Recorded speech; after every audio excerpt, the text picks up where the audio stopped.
Of all the names whispered in dread behind enemy lines, one echoed louder than the rest: Patton. German generals, hardened by years of combat, had a secret. They didn't fear the largest army. They didn't fear the loudest guns. They feared one man. George S. Patton wasn't just another general. He was a storm. A blunt force with polished boots, ivory-handled pistols, and a steel mind that moved faster than the tanks he commanded.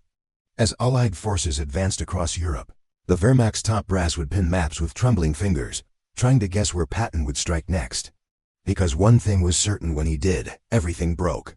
And they were usually too late to stop it. Even before he entered battle, his reputation spread like wildfire.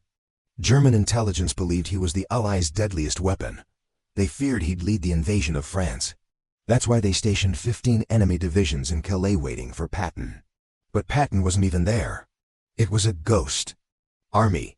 Inflatable tanks, dummy radios, all built around his image. That's how powerful he was. They weren't afraid of a force. They were afraid of a name. When he did arrive in Normandy, his Third Army tore through France like a lightning bolt. German generals couldn't keep up. Every time they thought they had a defensive line, Patton was already behind them. He defied weather, he defied logic, he turned mud into momentum. And just when they thought they'd cornered him, he was the one doing the cornering. In the Ardennes, when the Battle of the Bulge nearly turned the tide of the war, Patton pulled off something that military schools still teach with wide eyes. He pivoted his entire army, tanks, troops, supplies 90 degrees in a snowstorm. In just 2 days, no general had ever done that before. His reinforcements punched through frozen ground and broke the siege of Bastogne, saving the 101st Airborne. German generals didn't just lose ground, they lost faith. Faith in their own strategy. Faith in stopping this man. Because Patton didn't fight wars. He hunted victory, relentlessly. That's why they feared him more than Eisenhower. More than Montgomery. Even more than the sky filled with Allied bombers. He didn't hesitate. That's what haunted them. German commanders were used to Patton's delay, regroup, respond. But with Patton, there was no delay. No pause. The moment weakness appeared, he was already turning it into an opening. General Jodl once admitted that Patton's unpredictability made him feel like he was fighting a man who read our minds.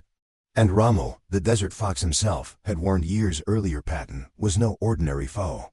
In North Africa, Rommel got a taste of that firepower.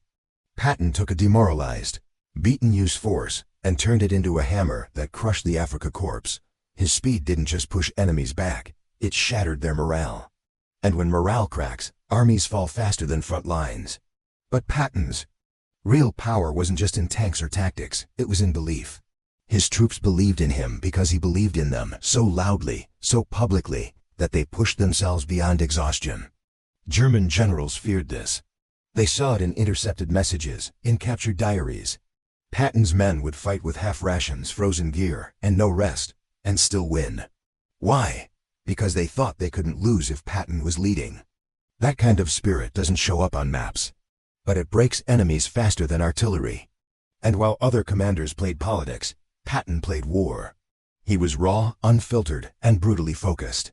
He talked about glory, about destiny, but more importantly, he lived it. He walked the lines, he stared into enemy fire. German scouts once reported seeing him standing atop a tank, under shell fire, directing traffic with a riding crop. That wasn't bravado. That was psychological warfare. He wasn't just leading an army, he was waging war inside the minds of his enemies. And it worked. That's why, even in defeat, German officers respected him. They feared him because he wasn't just a threat to their strategy. He was a threat to their entire war doctrine.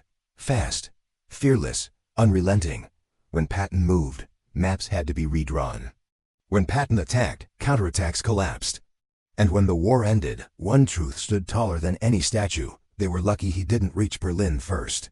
Because if he had, the Iron Curtain might have fallen somewhere entirely different. And for generations after, one phrase still echoes through dusty European fields and war colleges alike: if Patton's coming, run. Or prepare to be overrun.